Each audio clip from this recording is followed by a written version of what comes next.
On October 29th, 1997, in Cleveland, Ohio, a little girl was born. Just like everybody else, somebody is born every day. It really didn't matter, did it? Well, that girl was born into a dysfunctional family. And the mother was older than she should have been, and the father was abusive.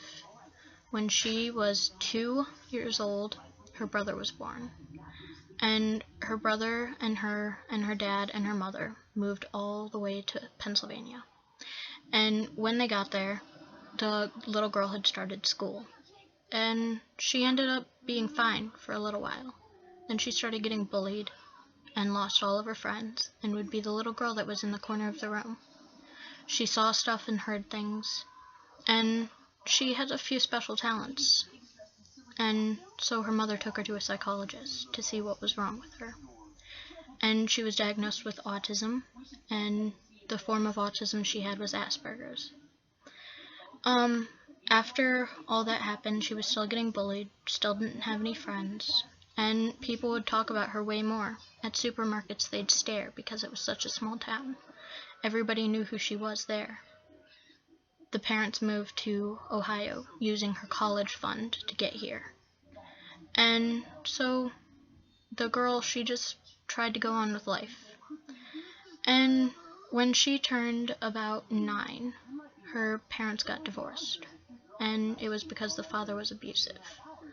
When they ended up getting divorced, the kids had joint custody, and they had to go hang out with dad on weekends.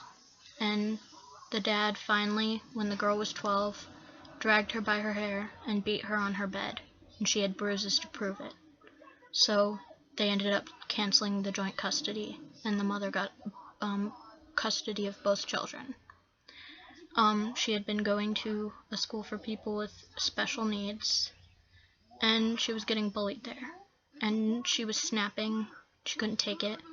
But finally, a boy took interest in her. And so she decided, hey, I'm going to date this guy.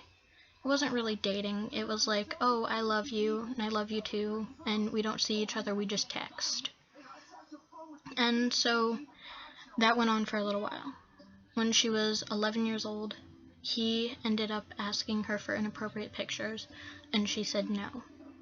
When she said no, he got very mad and said that if she didn't send them, he'd kill her, and she knew that he would. So she sent them, and the guy showed the pictures to everybody, and so she ended up getting, hurt. The guidance counselor called her into the office, and they had a conversation about it. The mother was called, everybody was informed, the whole school, the family, everybody knew. And the little girl ended up going a little insane. And after 6 months of all that stuff, she ended up going to an insane asylum. She was the youngest girl there. She started cutting and trying to commit suicide at the age of 10. And she was being babysat the night that she first went, and her babysitter caught her with a knife to her throat in the kitchen. She was going to kill herself. She called the mother, and the mother took her at 12 o'clock at night to the insane asylum, and she stayed there for a week. The nurses there tried to cheer her up, and they tried to fix her because she was really the youngest one there. Everybody was 15 through 18. And the father ended up coming, and he yelled at her for trying to do that. When she got out, she ended up going to another school for people with autism, and it was fine for a while. She had friends, she had people to talk to, but then drama started happening, and she lost friends, and she started to get into fights. And so she ended up just giving up, trying to kill herself again. And she ended up going to the hospital, and they kept her there for a few days. And then she got out. And when she got out, she tried to fix herself. She chopped all her hair off, and she started acting different. She didn't want to be the little girl that was bullied. She didn't want to continue with that. She ended up figuring out that she felt like she wasn't supposed to be born the gender she was born. So she started cross-dressing, and she didn't realize that that would get her more bullied. She came out as bisexual, and she was bullied for that too. the whole school, it was such a small school, but they all bullied her. She never went through anything worse than that. Even the father's abuse couldn't compare. And she has cuts all over her body. She currently has over 300 cuts and has tried committing suicide several times.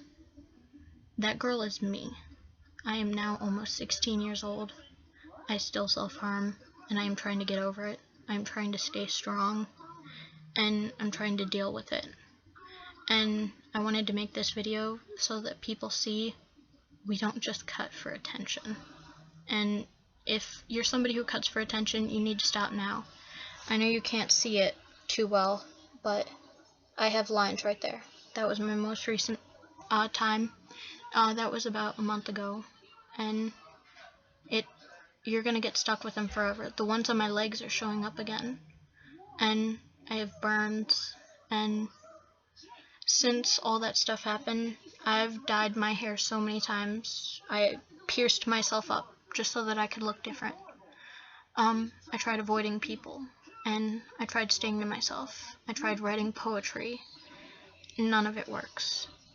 You need to go talk to somebody before it becomes an addiction, like mine. All I ever do is when I get depressed, I start crying, and I resort to a razor. My mother has tried to stop me, and I've been to psychologists like all my life, and counselors and everything.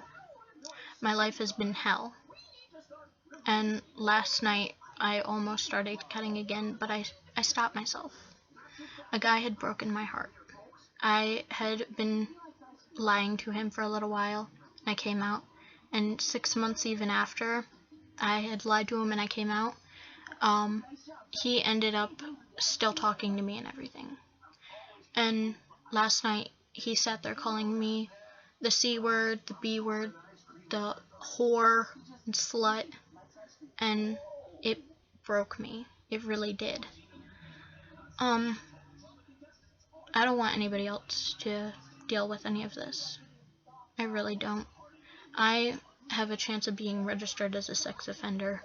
I'm covered in cuts. People look at me and they wonder what's wrong with me. I am obese. I am shorter than everybody my age.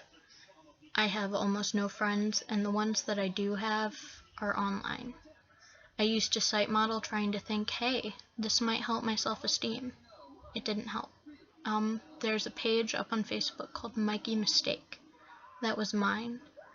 And people put terrible things on there, that I should die, and that I was immature for taking pictures with Yu-Gi-Oh cards and Pokemon cards. And they said that fat people shouldn't model. I was down at the lake a little while ago, and a man had told me fat girls should not swim without a shirt. There was almost nobody there, so I decided that I'd keep my shirt clean and swim in my bikini top and bikini bottoms. And that really hurt me. And he was standing there, touching a woman inappropriately. That's the only reason why he said something to me, because I went up to him and said something about that. So please, if you want to self-harm, just talk to me. You can message me on here, or I'll put my Facebook link in the bottom, or I could even put my Kik there. You can talk to me. I'm here for you, because I don't want you to end up with an addiction and have to wear bracelets to cover things. It's not fun.